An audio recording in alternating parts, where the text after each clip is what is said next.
அனைவருக்கும் கணித வணக்கம். இப்போ பார்க்க போகிறது 6ஆம் வகுப்புக்குரிய கணக்கு. பயிற்சி 6இல் 1ல் முதல் பருவம், 8ல் முதல் கணக்கை பார்க்க போகிறோம். பின்வரும் படத்தில் எத்தனை முக்கோணங்கள் உள்ளன அப்படின்னு சொல்லி கணக்கு கேட்கப்பட்டிருக்கு. இந்த மாதிரி ஒரு படங்கள் கொடுத்துருக்காங்க. அந்த படத்தில் எத்தனை முக்கோணம் இருக்குது அப்படிங்கிறத இப்போ பார்க்க போகிறோம். இப்போ பாருங்கள், ஃபஸ்ட்டு இது ஒரு முக்கோணம் 1, அடுத்து இது 2, அப்புறம் இந்த இது 3, இந்த முக்கோணம் 4.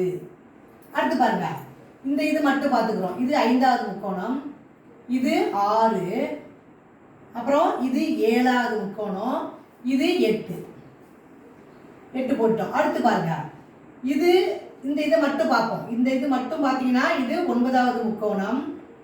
அதே மாதிரி இந்த இதை பார்த்தோம்னா இது 10வது முக்கோணம். அடுத்து பாருங்க, இதை மட்டும் பாருங்க. இதை மட்டும் பார்த்தீங்கன்னா இது ஒரு முக்கோணம் 11. அப்புறம் இதை மட்டும் பார்த்தோம்னா 12. அப்ப இந்த படத்துல மொத்தம் 12 முக்கோணங்கள் உள்ளன. படத்தை பார்த்துட்டு முக்கோணம் மட்டும் எத்தனை இருக்குங்கிறத நம்ம கண்டுபிடிச்சு போட்டிருக்கோம். இந்த கணக்கை பொறுத்த வரைக்கும் 12 முக்கோணங்கள் உள்ளன. புரிஞ்சுங்களா?